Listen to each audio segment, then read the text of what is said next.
All right, this is Robert Radcliffe with the Radcliffe Group at Sotheby's International Realty. And so just to put a time stamp on this video, it's January 31st, 2025. And I'm in sort of a somber mood, as many of us are, because we unfortunately on the west side in the Palisades, where my office has been for over 30 years, and a resident of Malibu, we have just been through a horrendous, catastrophic, devastating event, the fire, the Palisades fire.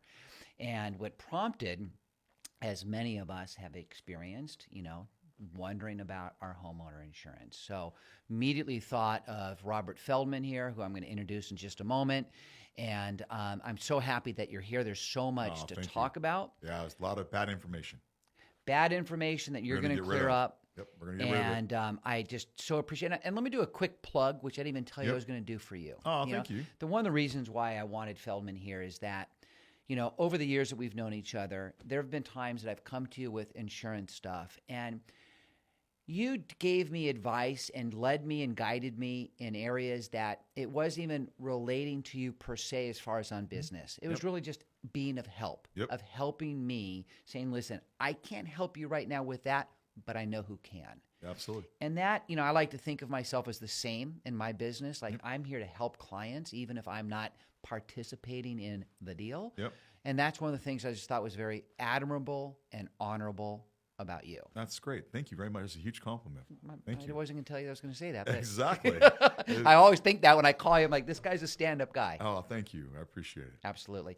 So I'm going to pass the mic, per se, over to Feldman here in a moment, because he's going to be able to give us some information for homeowners as to the 5 steps. What were we calling it? 5 steps to recovery. Thank you. 5 steps to recovery, which is also on your Instagram, right? Yes, it is. Do you want to give that handle really quick? We actually had a fun one for everyone out there. We did it originally for the realtors. It's Bob, so B-O-B dot B as in barbecue dot Q-U-E. So should I plug your barbecue too? Well, it is phenomenal. Yeah, thank you. And that's not the reason why we put it on there. We did it originally because we just have so many realtors, just as you, that are on the website. We actually did our WOWs one, which we'll talk about in a minute. And when we put it on there, everyone when I put it on the barbecue one, everyone was all over the 5 steps to recovery in a catastrophe. Robert, it was the greatest thing in the world. We were laughing, going, okay, we're going to put everything up on the barbecue one because it's just a lot of fun. Well, it's good to actually have a genuine laugh during such a somber time, That's true. Right? Wow, God, I've just been in such disbelief and literally just sick to my stomach. I have hundreds of clients without their home, that lost their home.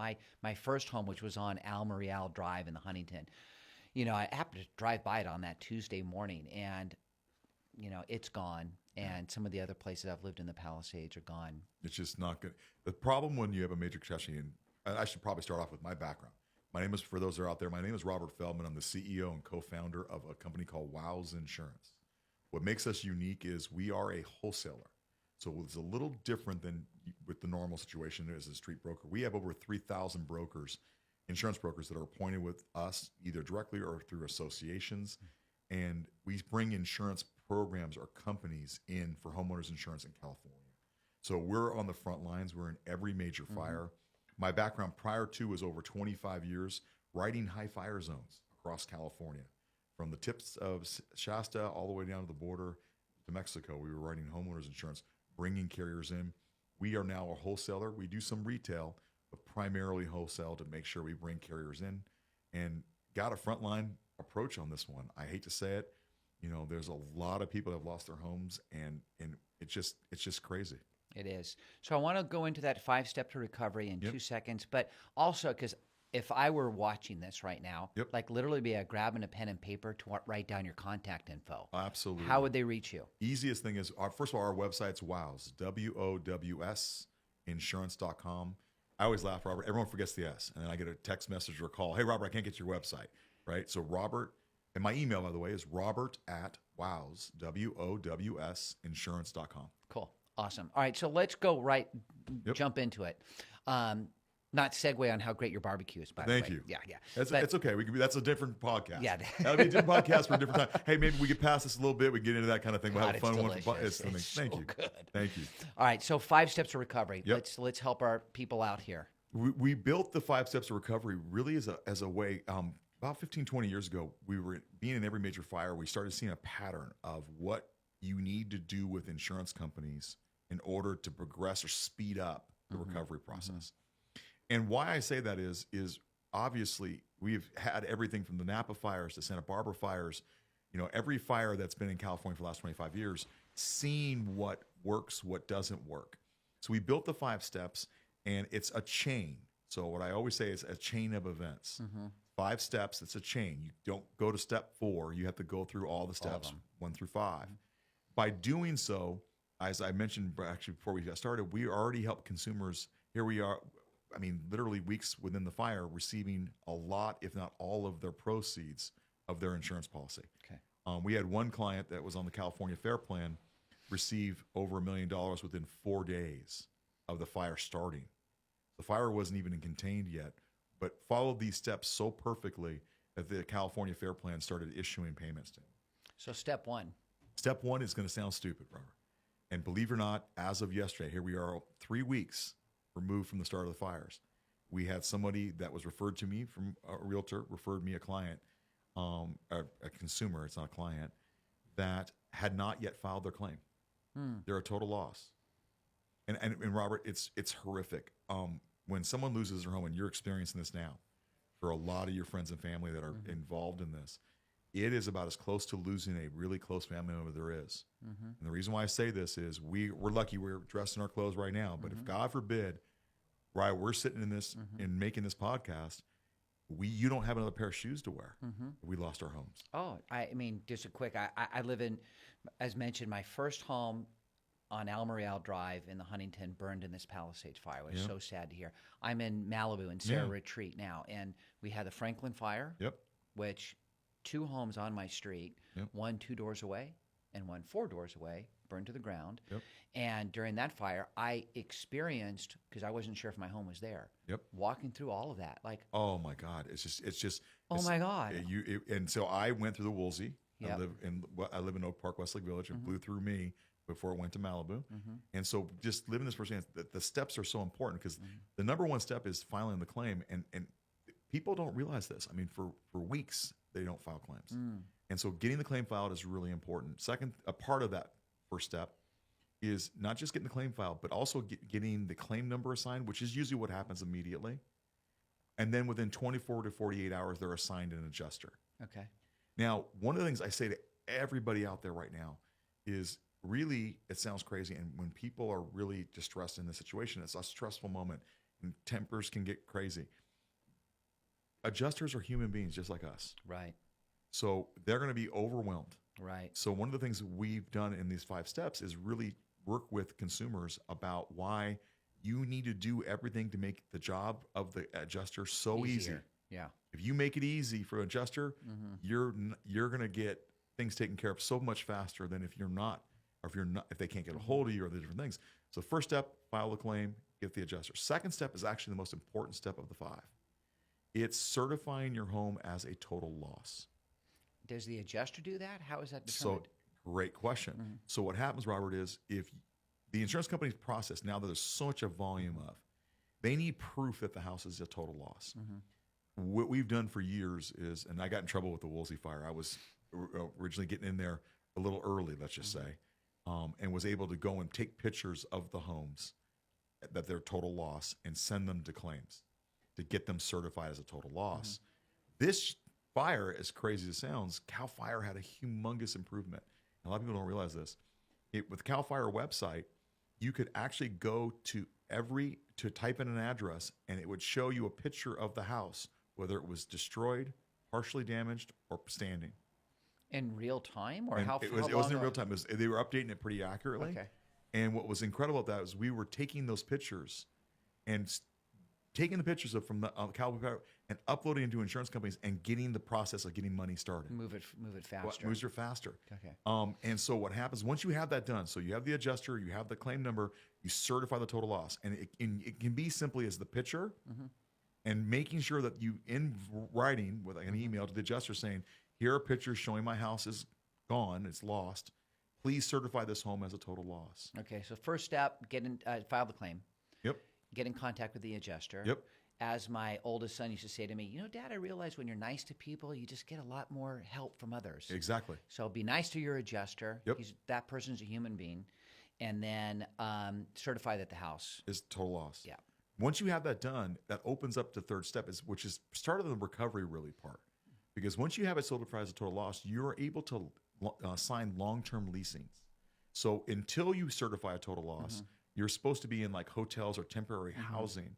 So the faster you can imagine you certify your house, right, the faster you can you can get into long-term housing. Right. And housing, as you and I both know, is going to be scarce.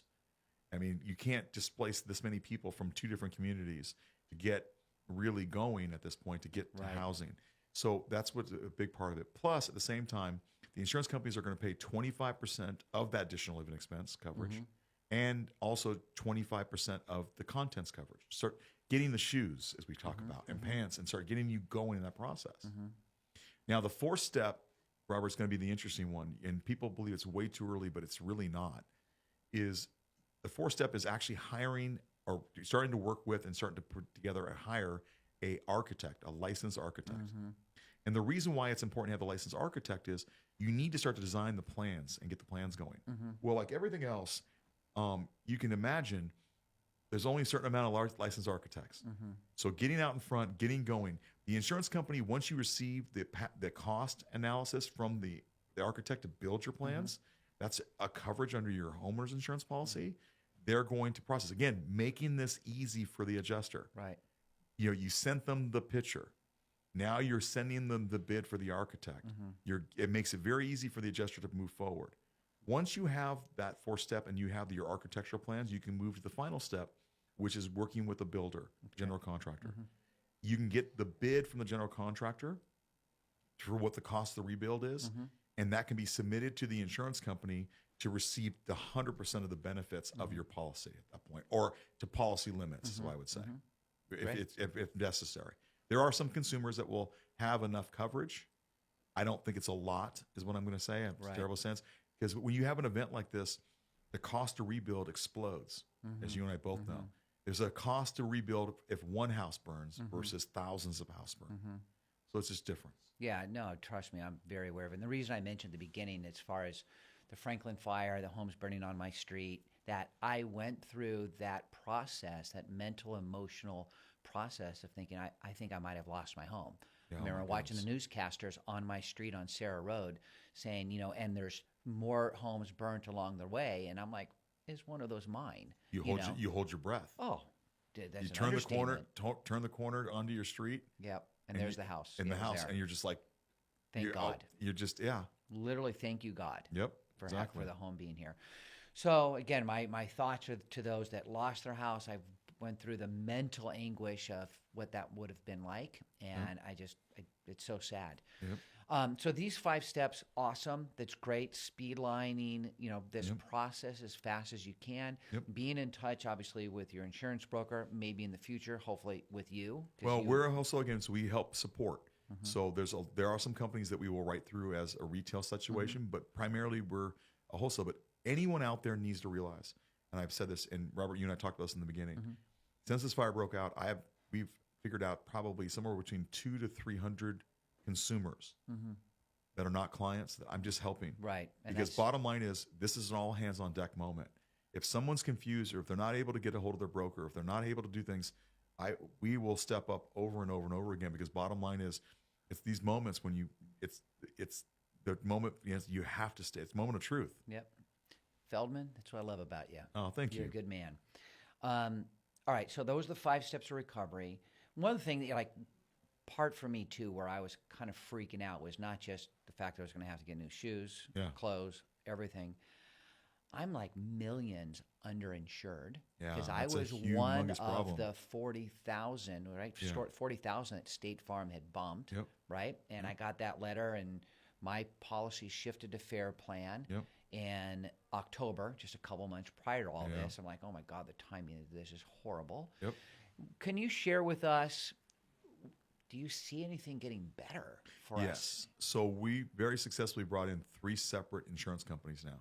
Okay. as a wholesaler that are starting to write a lot of the areas that we are dealing with. Mm-hmm. The real big problem with Cal Fair Plan is there's a bill that was passed a number of years ago. Mm-hmm. It's AB 2756. And what's dangerous about this bill was it requires an insured Mm-hmm. to be insured to value within 80% at the time of loss. Now, the key word is Wait. time of loss. Okay. So not when you wrote the policy or bound the policy, Mm-hmm. but when the actual loss occurs. So why it's important to know that is if you don't have that 80%, so simple math, Cal Fair Plan goes out and surveys your house Mm-hmm.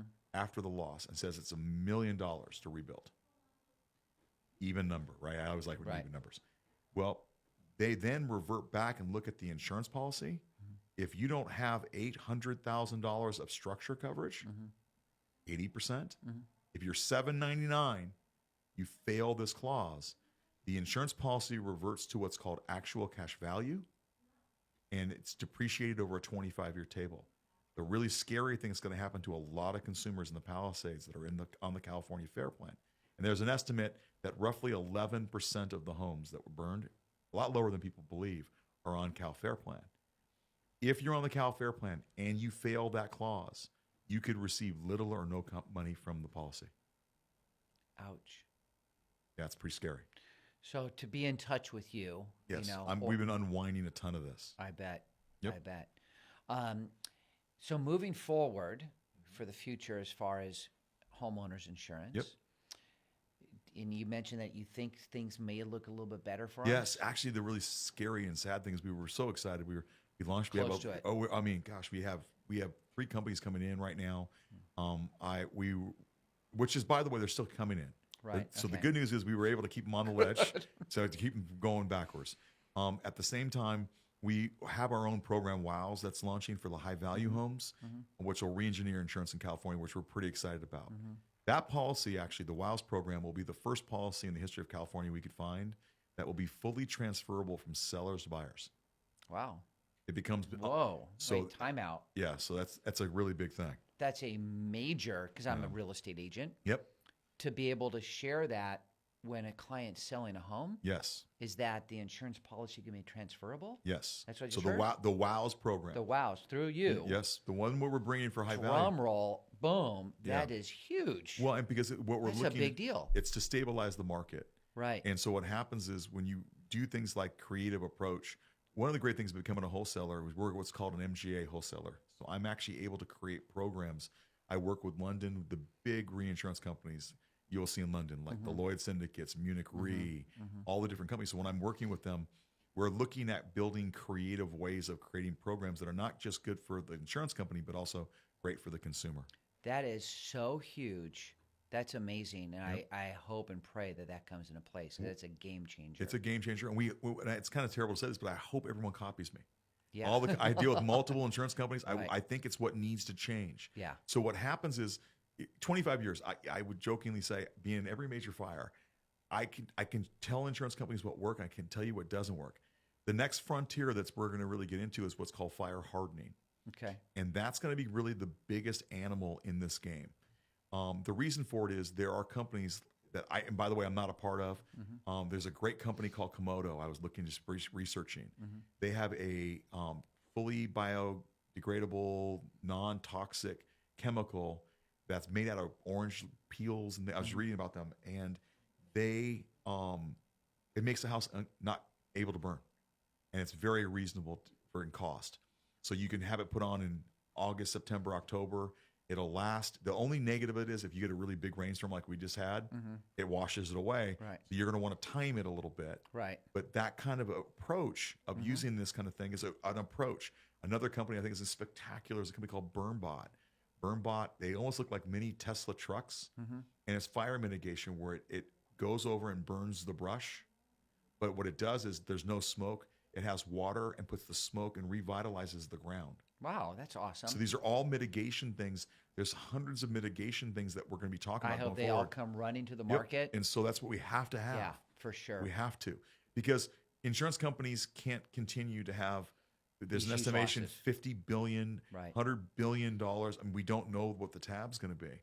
You can't continue it. If you do, everyone, a 2,000 square foot house is going to have a $100,000 policy. Right. And we can't get there. So there's going to be a lot of things that we're going to have to collectively do as a group to mitigate. Our Palisades fire, one of the big things, I love to hike. It's one of the things I love to do. I hike locally here in Westlake Village, but I've gone and hiked through the Getty. It's all these beautiful trails back there where the fire pretty much went through and originated. And the really negative thing about it is there's really two parts of a fire if you think about it. You have an element. So fire is fire. Right. You have an element, wind, that's stirring the fire and pushing the fire. Brush. And then you have a fuel line. We're going to have to re-engineer how we look at fuel lines, because what happens is there's a lot of the fuel lines in California that have not been touched in 30 years. And so you can't have I use a terrible analogy here. It's like the Olympics, the long jump event. Imagine if they changed the long jump event where the person had to stand at the edge of the board and jump. Right. Not going to go very far. Yeah. But you give them, 100 feet, 200 feet? Yeah. And they can sprint to the board and jump, fly forward. They're going a great distance. Really, the Palisades fire did that. It almost is almost like a burning ball that was rolling through the areas, getting hotter and hotter and hotter. And because the wind was blowing so hard, it blew the embers from miles. So it was not only the fire that was blowing right in front of them, hitting the houses, but you have almost a backdrop for 2 to 3 miles of embers flying in the air and hitting houses. Right. Where if you take these fuel lines out, it's a humongous difference. Yeah, and that's another rabbit hole that we won't go into as far as commentary on brush clearance and how that should have been done. Of course. Prior to the fires. But going forward, it's going to be very important. I guess that's all we can do is look forward. Well, and there's a lot of talk. People believe it's not very insensitive for the environment. But what's funny is you really study this, Robert, it's so very important. There are so many plants that we have native to California that don't the native seed. Indians used to do burn control. Yes, they did. They would light between camps. But what's interesting is a lot of our plants, there's a lot of trees that the seedlings don't open up unless it's a certain temperature or fire. So what's crazy is, and there's a concern about animals and things, and I am 100%, these mitigation things we're talking about doing are very animal friendly. What happens when we have a fire that's the Palisades? What do you believe happened to all the animals between the Getty and the things? Right. They're all gone. Yeah. So, yeah, that's a whole other podcast. Yes, as it far is. as comments Well, on what could be done, what should be done, I think and it's a let's hope mitigation. will be done moving forward. I think that'd be a good one for the future one. Yeah. I'd say. Hey, Feldman, dude, you are awesome. You're great at what you do. Oh, thank you. Besides being a great guy, besides a mean barbecue. Thank you. That's important. That's important, everybody. A mean barbecue. Yep. And everyone on there following the barbecue one, just follow it just for fun. Yeah. There's a lot of great things. Everyone out there, please tell me what's your favorite one. Please do me a favor, by the way. If you're listening to this and you can go on there, if you see the 5 steps, make a comment, share it everywhere. I want everyone to see it. And then enjoy the barbecue pictures down below. And that's what this is about, for people to share, learn, and hopefully benefit as far as the knowledge. And again, that last part, knowledge. You are incredibly knowledgeable in your field, probably in all fields, right? But definitely insurance in your lane. I'm a two-trick pony. Two-trick pony, Robert. I'm good at insurance. I'm good at barbecue. You know, I was joking about, I know my strengths and I know my weaknesses. Exactly it. Exactly it. Hit me up on my strengths. Maybe not the weaknesses. A good thing is at least I know my weakness. I know where to go to get to them. Good point. Good point. Yep. All right. So once again, let the viewer know how to reach you. Phone number. Again, my name is Robert Feldman, CEO and co-founder of Wows Insurance. You can find me as online, wowsinsurance.com, WOWS insurance.com. My personal email is robert@wows, WOWS insurance.com. All right, Feldman, great job. Thank you. Great to be here. I'm glad we did this. This is Robert Radcliffe with the Radcliffe Group at Sotheby's International Realty. Sure hope that you found some benefit in this video. And in regards to architects, contractors, all those vendors, please. Yeah, you can reach out to me. I can put you in touch with Ton. I'm not part of it, compensated in any way, just putting you in touch with good people That's what we're doing. That can help you out. We're all doing that. That's why I appreciate you saying that. Yeah, for sure. And I can be reached at 310-317-9900, and all of my credentials online at robertradcliffe.com. Thanks for watching, and we hope that we were helpful today. Thank you.